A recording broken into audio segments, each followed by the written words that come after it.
Buenas tardes, queridos estudiantes de física, mecánica racional. Hoy vamos a desarrollar un tema muy importante que tiene que ver con la conservación de la cantidad de movimiento. Vamos a ver toda la teoría del choque, elástico, inelástico, los factores de restitución, etcétera, etcétera. Nos acercamos por acá, por favor.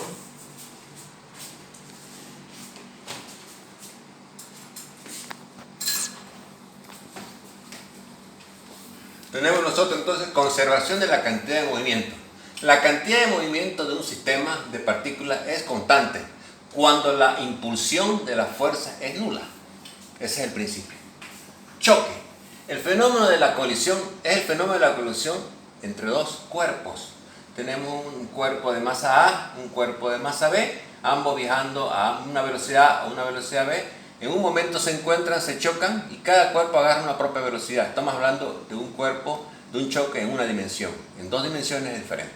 ¿Correcto? El análisis en una dimensión, entonces va a ser, al chocarse cada partícula agarra una velocidad BA' y BB'. Esto es antes del choque y después del choque. ¿Correcto? Recordando los conceptos de lo que es la impulsión y la cantidad de movimiento, todo parte del concepto de fuerza, de la segunda ley de Newton, que es derivada de la primera ley de la cantidad de movimiento, donde dice que la fuerza es la diferencial de la cantidad de movimiento respecto del tiempo. Cuando diferencio la cantidad de movimiento respecto del tiempo, vamos a tener que es la derivada diferencial de un producto. Va a ser la derivada de la masa respecto al tiempo multiplicado por la velocidad, más la derivada de velocidad respecto al tiempo multiplicado por la masa. Pero la masa no varía con el tiempo, ¿cierto? Por consiguiente, esto se hace cero. ¿Y qué queda?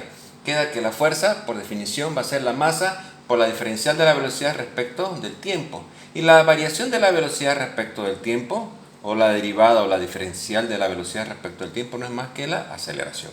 Y ahí encontramos la famosa fórmula de don Isaac Newton que dice que fuerza es el producto de la masa por la aceleración. Por otro lado, pero también tenemos que la fuerza va a ser la diferencial de la masa, de la diferencial de la cantidad de movimiento respecto al tiempo. Vamos a despejar esta fórmula. Fuerza por diferencial tiempo. Este diferencial tiempo lo paso a multiplicar acá. ¿Y qué queda? Queda fuerza va a ser igual a la fuerza por diferencial del tiempo va a ser la diferencial de la cantidad de movimiento. Integrando de T1 a T, fuerza diferencial T, la masa es constante, sale fuera del integral, entonces voy a integrar la función de B1 a B2, diferencial velocidad. A esto se lo conoce como impulso. Es la integral de f diferencial t, se lo conoce como impulso. Y la masa por la integral de la diferencial de la velocidad, va a ser igual a la cantidad de movimiento. ¿Correcto? Entonces acá esto de acá se conoce como impulso, que es la integral de T1 a T2 de f de la fuerza por la diferencial del tiempo. Va a ser igual a la masa, desarrollando la integral va a ser igual a la masa B2, límite superior menos límite inferior, B2 menos B1. Entonces esto se conoce como impulso y esto cantidad de movimiento. ¿Qué quiere decir? Que el impulso es igual a la cantidad de movimiento. ¿Correcto? Entonces acá definiendo los conceptos queda la fuerza por diferencial del tiempo va a ser igual al impulso de un punto 1 a un punto 2, de T1 a T2, F por fuerza por diferencial tiempo es impulso.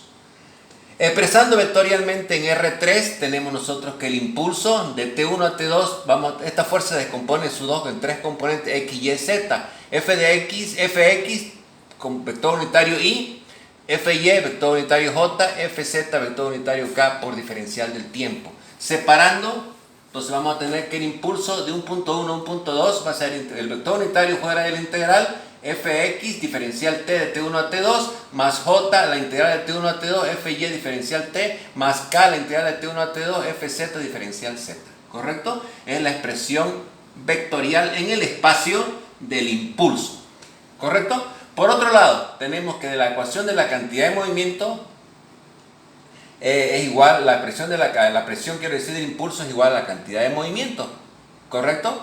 Despejando acá masa multiplicado por la velocidad 2 menos la masa por la velocidad 1, queda de esta manera.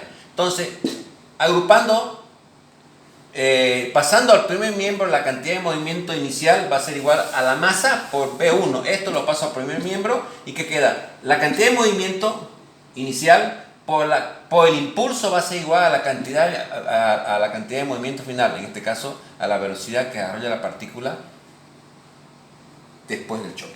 ¿Correcto? La cantidad del movimiento inicial más el impulso es igual a la cantidad de movimiento final. Es lo que está expresado en esta expresión matemática, en esta ecuación matemática. ¿Correcto?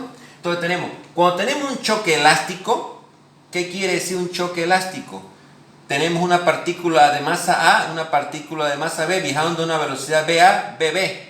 Se chocan y ambas partículas desarrollan diferentes velocidades, VA', BB', ¿correcto? Entonces la cantidad de movimiento antes del choque y después del choque viene dada por la masa de A por la velocidad de A más la masa de B por la velocidad de B, va a ser igual a la masa de A por la velocidad que imprime la partícula A después del choque, más la masa de B por la velocidad que imprime la partícula B después del choque, va a ser B', que es diferente a la velocidad A y a la velocidad B. ¿Correcto? Cantidad de movimiento. Y la energía cinética va a ser igual a 1/2 de la masa BA cuadrada más respecto a debido a la partícula A, más 1/2 de la masa de B, BB elevado al cuadrado debido a la partícula B. Eso va a ser igual a la conservación de la energía cinética después del choque, va a ser igual a 1/2 de la masa de A, BA' al cuadrado más 1/2 de MB, BB' elevado al cuadrado. Es concepto de energía cinética.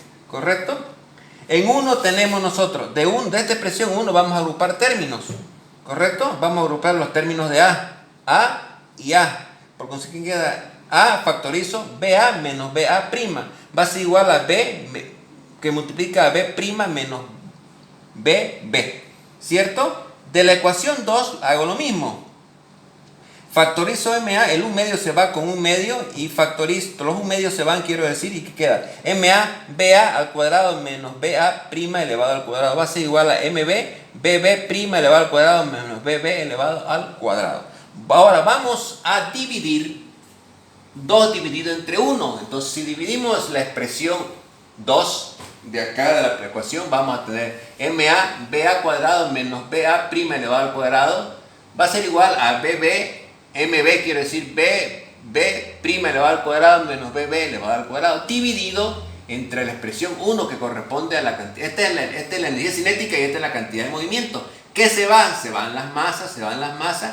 Y aquí factorizo BA al cuadrado menos BA' elevado al cuadrado, queda de esta manera, factorizando, ¿correcto? Y esta expresión también queda de esta manera. Se elimina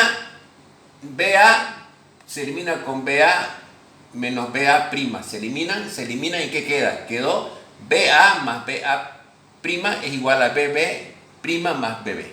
¿Correcto? Coeficiente de restitución. ¿Qué vamos a ver? ¿Cuál es el coeficiente de restitución? Es la relación entre la velocidad relativa E de las partículas después del choque y la velocidad relativa antes del choque. ¿Correcto? Hay una relación de velocidades antes y después del choque que se llama coeficiente de restitución. Ese coeficiente de restitución viene dado por la velocidad en B' después del choque menos la velocidad de A antes del choque, o la velocidad de A después del choque, dividido entre la velocidad de A antes del choque y la velocidad de B antes del choque. A eso se llama coeficiente de restitución. Y ahí se definen los conceptos de choque elástico, choque inelástico y choque completamente inelástico. ¿Correcto? Entonces, con choques elásticos, el coeficiente de restitución es igual a 1. El coeficiente de restitución es igual a 1. Y se cumple la primera ecuación, donde la cantidad de movimiento en A es igual a la cantidad de movimiento en B. Y no se modifican las velocidades. ¿Correcto? Choque inelástico, cuando el E es menor a 1 y mayor a 0. ¿Correcto? Entonces tenemos B' menos BA' va a ser igual a coeficiente de restitución BA menos BB. El choque completamente inelástico, ¿qué quiere decir eso? Donde el coeficiente de restitución es igual a 0. ¿En qué condición sucede eso? E igual al coeficiente de restitución igual a 0. Eso corresponde cuando la velocidad del choque después del choque en B va a ser igual a la velocidad del choque en A después del choque, lógicamente. Y eso va a ser igual a una B'. ¿Qué quiere decir? Que ambas partículas se chocan y se mantienen juntas. Entonces MA multiplicado por BA más MB multiplicado por BB, las masas se suman, es decir, las masas quedan unidas, como el ejemplo de un balazo que se dispara sobre un bloque de madera. La bala queda incrustada en el bloque de madera y ambas desarrollan una misma velocidad. Es el choque completamente inelástico. Aquí tenemos nosotros entonces la expresión que tenemos un bloque de masa A y un bloque de masa B viajando a una velocidad B. Antes del choque, después del choque se unen A más B y desarrollan una sola velocidad. Que es el ejemplo que les cité precisamente de la bala que se incrusta en un bloque de madera y el proyectil queda inmerso dentro del bloque. Entonces todo el sistema desarrolla una sola velocidad. Entonces hemos visto los conceptos de cantidad de movimiento y sus aplicaciones dentro de la ingeniería. Esto es muy esta área de la física se aplica mucho en los choques, precisamente en los choques de los vehículos, los automóviles. Los policías de tránsito utilizan esta fórmula para determinar precisamente, pero eso lo hacen ya en 2 dimensiones, para determinar las velocidades antes y después del choque, de acuerdo a los ángulos de giro y de acuerdo a los movimientos que sufren los vehículos después de los choques. Por eso que el tránsito después de un choque, es decir, antes, cuando se genera un choque, no tienen que moverse los vehículos, ¿no es verdad? Porque viene el tránsito y hacen los cálculos, hacen las mediciones para sacar los cálculos para ver a qué magnitud venía cada objeto y por qué ángulo venía el objeto desplazándose. Estoy hablando de los vehículos. Utiliza la policía de tránsito precisamente para determinar y tomar una determinación sobre el choque y cómo se generó. Lógicamente después de escuchar las versiones de las personas que están involucradas dentro del accidente. Muchas gracias por su atención.